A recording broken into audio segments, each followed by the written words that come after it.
Hello दोस्तों, मैं lab technologist DK. तो आज हम बात करने वाले हैं फास्टिंग ब्लड शुगर के बारे में। क्या होता है, क्यों किया जाता है और कब करते हैं। तो चलिए सबसे पहले जानते हैं फास्टिंग ब्लड शुगर होता क्या है। ये एक बायोकेमिस्ट्री का टेस्ट है जो कि 8 से 12 घंटा खाली पेट रहने के बाद इसका सैंपल दिया जाता है।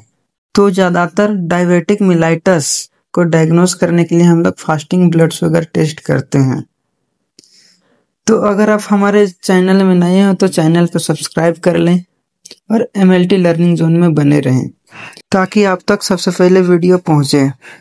तो चलिए इसका प्रोसीजर जानते हैं। सैंपल कैसे लेते हैं, तो पेशेंट को 8 से 12 घंटा की फास्टिंग कराई जाती है। उसके बाद वेन से सैंपल लिया जाता है और सेरम और प्लाज्मा दोनों से ये टेस्ट को लगाया जा सकता है।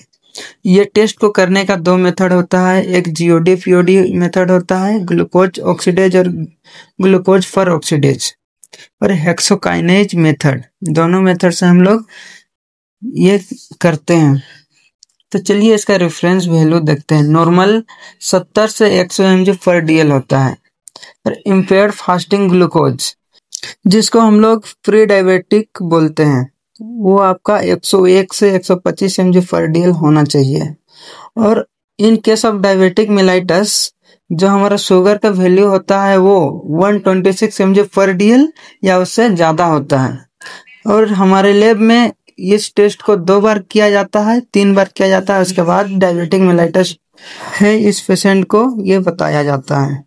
तो इसका सैंपल हम लोग फ्लोराइड और प्लेन वाइल दोनों में ही लेते हैं। तो चलिए जानते हैं कि अगर फास्टिंग ब्लड शुगर बढ़ा हुआ आ रहा है तो क्या होगा। तो ब्लड शुगर बढ़ा हुआ आ रहा है फास्टिंग में, तो उसको हम लोग हाइपरग्लाइसेमिया बोलते हैं। तो किस केस पे बढ़ा हुआ आएगा हमारा ब्लड शुगर फास्टिंग।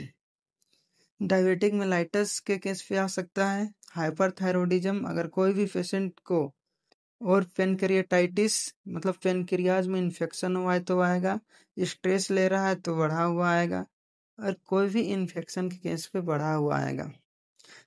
और घटा हुआ कब आएगा, डिक्रीज कब होगा blood sugar fasting. In case of insulin overdose, मतलब इंसुलिन ओवरडोज के कारण हमारा ब्लड शुगर फास्टिंग वो घटा हुआ आ सकता है। इंसुलिनोमा मतलब पेनक्रियाटिक ट्यूमर के कारण भी हमारा ब्लड शुगर लेवल कम हो सकता है, और सीवियर लिवर डिजीज के कारण भी कम हो सकता है। तो ब्लड शुगर फास्टिंग कम आया उसको क्या बोलते हैं हम लोग, उसको हम लोग बोलते हैं हाइपोग्लाइसेमिया। तो अगर आपको ये वीडियो अच्छा लगे तो लाइक करें, कमेंट करें और शेयर करें, और जो भी आपको डाउट हो कमेंट में बताएं।